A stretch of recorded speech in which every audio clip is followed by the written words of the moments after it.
Hi friends, నేను it's me సాయినాథ్ని. నేను నా కొలీగు ఆఫీస్ తరపున భోపాల్ అయితే ఇవాళ వచ్చాము. మా ఆఫీస్ వాళ్ళు మాకైతే ప్రొవైడ్ చేసినటువంటి రూమ్ ఇదే. మాకిచ్చినటువంటి రూమ్ అయితే చాలా బాగుంది. 3 ఫ్లోర్స్ అయితే మేము గ్రౌండ్ ఫ్లోర్లో. ఇక్కడకు వచ్చిన తర్వాత ఫుడ్ గురించి ఆలోచించాము. మనకు అక్కడ లోకల్ ఫుడ్ ఉంటుంది, ఇక్కడ మనకు అలా దొరకదు. అందుకని ఆలోచించాము. ఇలా ఆలోచించిన తర్వాత అయితే మేమైతే ఒక డెసిషన్ తీసుకున్నాం, భయ్యా మన ఫుడ్ మనమే చేసుకుందాము అని. ఏ ఫుడ్ అయితే త్వరగా అవుతుందని ఆలోచిస్తే ఎగ్ ఫ్రై చేసుకుంటే త్వరగా అయిపోతుందని దగ్గరలో ఉన్నటువంటి కిరాణా షాప్కి వెళ్ళాము. మాకు కావాల్సినటువంటి గ్రాసరీస్ అన్నీ తీసుకొచ్చుకున్నాము.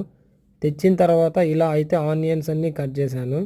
ఎందుకంటే మనము డిగ్రీ చదువుకునే డేస్లలో కొంచెము ఫుడ్ ప్రిపేర్ చేయడం మీద అలవాటు ఉంది, మనకు అవగాహన. ఫుడ్ చేయడంలో నాకైతే కొంచెం ఎక్స్పీరియన్స్ అయితే ఉంది ఇంతకుముందు. ఆ ఎక్స్పీరియన్స్ని ఇప్పుడైతే యూజ్ చేసుకుంటున్నాను నేనైతే.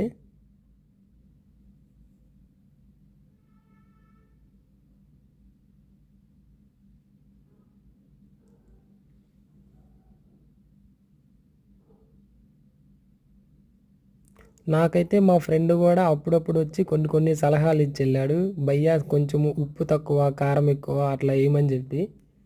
తెచ్చుకున్నటువంటి ఎగ్స్ అన్నీ ఇలా పగలగొట్టేసి ఒక బౌల్లో వేసి అందులోనే ఉప్పు, కారము, పసుపు కొంచెం లైట్గా వేసినాను.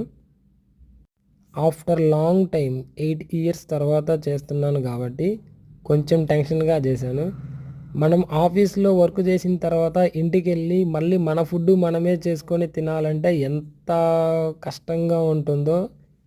మన ఇంట్లో మన మమ్మీ వాళ్ళు చేసి పెడుతుంటే తింటున్నాము, అందులో ఉప్పు కారం తక్కువైందని చెప్పి వాళ్ళనే రివర్స్లో ఏదో ఒకటి అంటున్నాం. మాకైతే అనిపించింది మన ఫుడ్ మనం చేసుకున్నప్పుడు వామ్మో ఎంత కష్టపడుతున్నారో ఇంట్లో పేరెంట్స్ వాళ్ళు అనిపించింది. అందుకని భయ్యా కొంచెం జాగ్రత్తగా ఉండండి, ఏదైనా తేడా కొడితే మాత్రం కష్టం మనం చేసుకోవాలంటే. ఇదైతే నేనైతే చేసినటువంటి ఎగ్ ఫ్రై ఇవాళ. నేనైతే చాలా కష్టపడి చాలా ట్రై చేశాను. మా ఫ్రెండ్ని అడిగాను ఫస్ట్ ఎలా ఉంది అని.